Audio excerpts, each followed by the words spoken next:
কালকে থেকে হাজবেন্ডের সঙ্গে কথাই বন্ধ হয়ে আছে। তাকে বলেছিলাম এই গরমে কিচ্ছু মন চাইছে না, অফিস থেকে ফেরার সময় ভালো কিছু খাবার এনো। সে বলেছিল ঠিক আছে আনবো। আমি ও রান্নাবান্না না করে তার অপেক্ষায় পেটে খিদে নিয়ে বসেই আছি। সে আসবে আর আমরা একসঙ্গে বসে খাবো। এদিকে রাত্রি 9:30 বেজে যাচ্ছে, সেও আসছে না। অপেক্ষায় থেকে থেকে দেখি 9:45 নাগাদ বেলের আওয়াজ। তাড়াহুড়ো করে গেট খুলতেই বড় একটা প্যাকেট সে আমার হাতে ধরিয়ে দেয়। কিচেনে গিয়ে প্যাকেট খুলে ঢালতে গিয়েই এ কি, এ তো কাঁচা মাছ, তুমি এত রাত্রে মাছ কেন এনেছো? সে বলে তুমিই তো বললে ভালো খাবার আনতে, তুমি তো মাছটাই বেশি ভালোবাসো, তাই নিয়ে এলাম।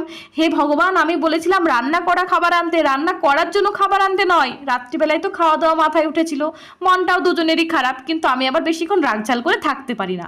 তাই ভাবলাম ও তো মাছের কাটলেট খেতে ভালোবাসে, ওটাই বানিয়ে ফেলি, ওরও মনটা ভালো হয়ে যাবে আর কথা বলার একটা সুযোগ পাওয়া যাবে।